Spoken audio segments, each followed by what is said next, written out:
అక్కడ భూములు దొరుకుతున్నాయి, అందరూ కూడా అందులో తీసుకుంటే మేము కూడా ఆనందపడతాం. అరే నా నియోజకవర్గంలో అందరూ వచ్చున్నారని నాకు కూడా సంతోషం ఉంటుందని చెప్పి మీ అందరినీ నేను చూసేటువంటి జాగ్రత్తగా కాపాడుకోవడానికి మీకు అందరికి వసతులు ఇవ్వడానికి నేను ప్రయత్నం చేస్తా అని చెప్పి కూడా ఈ సందర్భంగా మీకు మనవి చేస్తున్నా అధ్యక్ష. అందుకే ఫ్యూచర్ సిటీలో మనకు యంగ్ ఇండియా స్కిల్ యూనివర్సిటీ అధ్యక్ష, ఉద్యోగాలు చేయాలంటే మన పిల్లలకు సాంకేతికమైనటువంటి నిపుణులు తయారు చేయాల్సినటువంటి అవసరం ఉంది.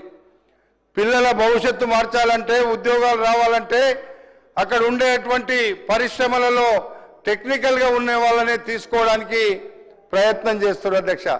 కానీ అలాంటి ప్రయత్నంలో మన పిల్లలు ఆ యొక్క స్కిల్ యూనివర్సిటీ ద్వారా అయితేనే వాళ్ళకు పూర్తిగా అవగాహన వస్తుంది, వాళ్ళకు పనిచేసేటువంటి మరి ఒక ఆలోచన వస్తుంది అనేటువంటి ఉద్దేశంతోనే ఈ స్కిల్ యూనివర్సిటీ ద్వారా ఉద్యోగాలు రావడానికి, అక్కడ వచ్చేటువంటి పరిశ్రమలలో పనిచేయడానికి మన వాళ్ళకి అవకాశం వస్తుంది అనేటువంటి ఉద్దేశంతో ప్రభుత్వం చేసినటువంటి ఈ స్కిల్ యూనివర్సిటీ నిర్మాణం అనేటువంటిది మనందరం కూడా హర్షించదగ్గ విషయం అధ్యక్ష.